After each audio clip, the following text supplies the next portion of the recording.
Ikaw po ba si Norman Magbusin po? Alias Francis Leo Marcos? Hindi.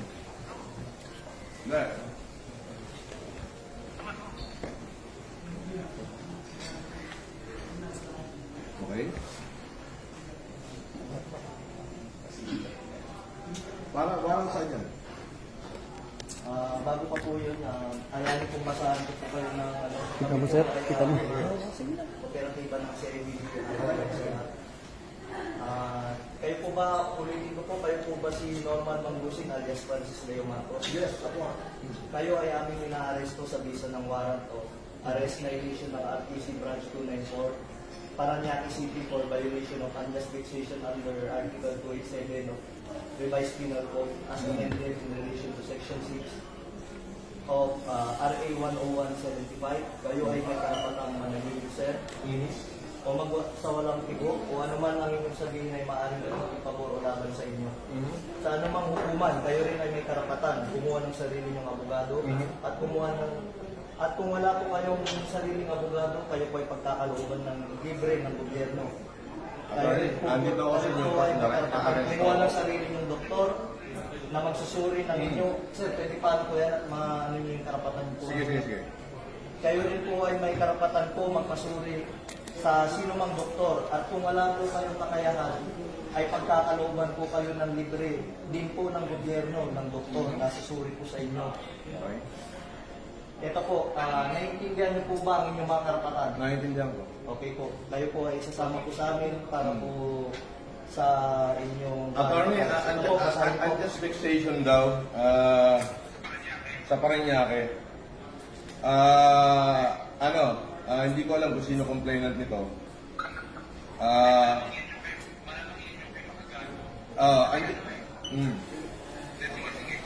Andito ako sa Newport, ina-arresto na nila ako, sasama ako ngayon, hindi ko natatapusin itong pagkain ko.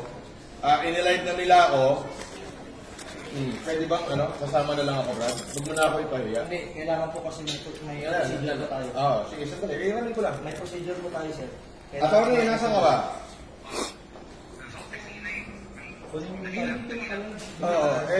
Kailangan bilan nyo na ako dito.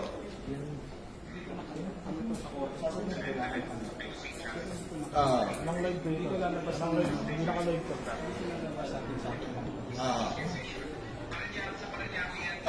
Sandali lang, kausapin ko lang abogado ko. Sa Parañaque, eto, binibidyoan na ako rito. Ewan ko kung may vlogger dito. Wala. Vlogger dito. Andito na. May warrant, 120,000 yung bill, 12 counts of unjust fixation. Paano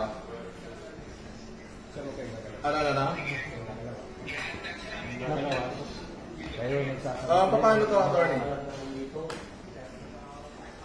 Andito naman pala, tinitigilan sa kami.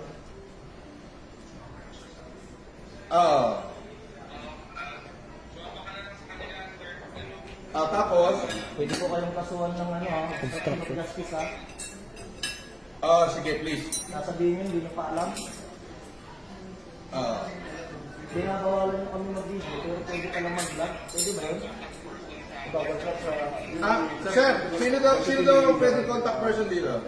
Saan pa mag-video man, sir? Sir, sa CIDG-NCR na lang, sir. Sa Camp Crame. Nakasaad yun. Bawat CIDG-NCR. So, doon ako dadalhin sa CIDG-NCR. Yes, sir. Yung Crame. Yun nga po. So, dadalhin daw ako sa CIDG-NCR Camp Crame. Ay, hindi ba ganun ang process? Pag may warrant at meron naman isang reliable knowledge. Doon daw ang office ng CIDG-NCR sa Camp Crame. Pwede namin pasusin. Wala makakapigil sa amin. Sir, yung warrant, sir, is all over the Philippines, sir. Nation daw, wait daw yung warrant. Maayos mo yung coordination namin dito. Kaya Yun nga daw, Hindi naman sa warrant yun. kung may ganito operation at kailangan pala i-video, we need to inform mo na si Paco. Ganun po kasi yung process ng Paco. Opo, may process po. Pero yun nga po, may knowledge na po. At bibigay sa business na ito mo, dito natin. Pwede mo malis. Sandali, attorney. Ano yan, pwede mo manin yan eh. Pwede mo...